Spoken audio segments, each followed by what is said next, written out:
All right, that is week one done. Holy, did I get work there. That was an incredible week. So it's been about like 4 months, I guess you can say, since I've been like on a program.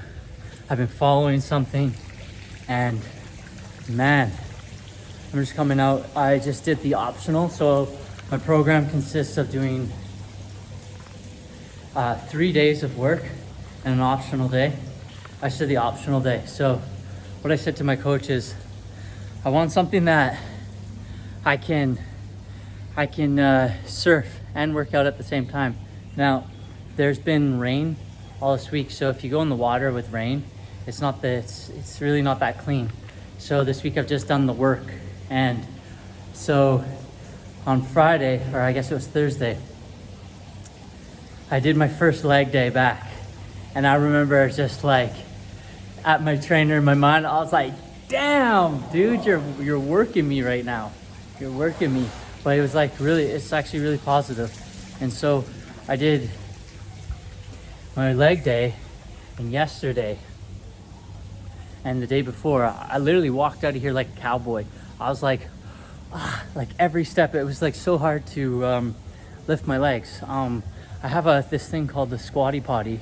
I'm not sure if you've ever heard what a squatty potty is, but essentially it helps you so you know how monkeys shit?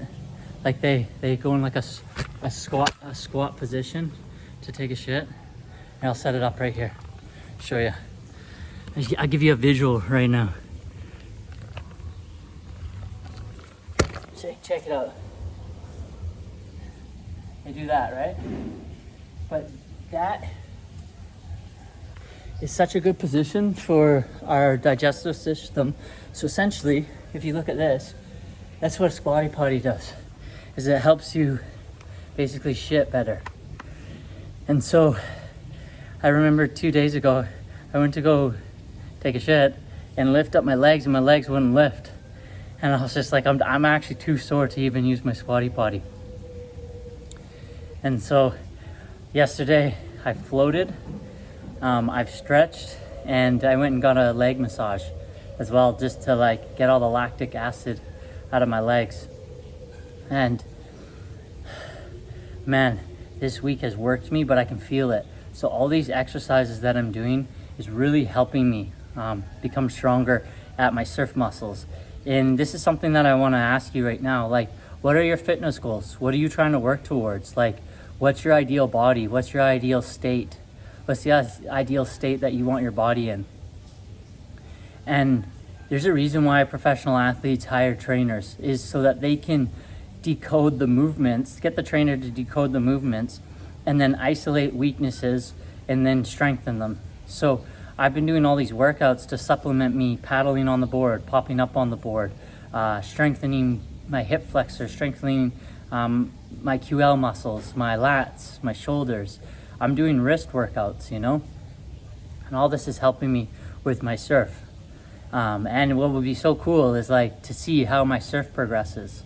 But I can feel my body. So last time, it was like I did a lot. When you bodybuild, it's kind of interesting. Bodybuilding, for me at least, is pretty easy.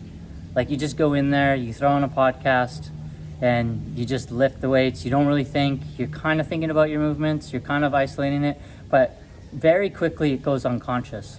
At least it does for me. But this type of work, the body work, the calisthenics work, it's like bringing in a whole new level of mindfulness for the movements. And I'll be so stoked to see what my surf will end up like. But I wanted to check in today and get this moment, because I'm at the last day of my workout of my first week. And I'll tell you what, it feels good to be back, baby. It feels so good to be back. I caught Corona, which made me lose a lot of weight. Like, all that weight that I was putting on for like 6 to 8 months, I lost a lot of weight. That weight then turned into fat because I wasn't exercising, because since Corona I got sick 3 more times due to different various things, mostly because of the work stress. And so, because, well, if you haven't, my story already. I'm working towards a level that takes a whole new level of effort. And you don't have, like, I don't got no support from family, got no support from other people. It's like me and my girlfriend riding this one out. So we're in the thick of it, you know? And obviously me being the man, taking on that role as well. So wearing it on my chest, which has caused me to hit burnouts and stuff that I just know that, like, I already stand for not to do. Sometimes you got to do whatever it's willing to take. And when those moments happen, it's being present and learning from it and then adjusting as you move forward. And so I said to myself, I was like, okay, I know what I want. I know my effort. I know what it's going to take. What if this was all a teaching right now to teach me to just slow down for a moment and assess what's important, assess what I'm heading towards, reassess my goals. From there, now long term, if we look like a year from now, 2 years ago, you know what I'm thinking of now? I'm thinking about, I want to train for my 40s. I want to prep my body for my 40s. I want to prep my body for my 50s now. I'm not so after the superficial things. I'm after, like, how I feel and how healthy am I in my body and can I use my body, and not so much on the exterior mode, but how fit am I? And so these are the things I'm working towards. So I want to capture this moment. Week 1, I feel great. I'm back, baby. Got my energy back. Feeling really good in there. Got a program. Come in, do the work, be mindful, learn from it, send the videos to my coach. He gives me corrections, and next week just get even better.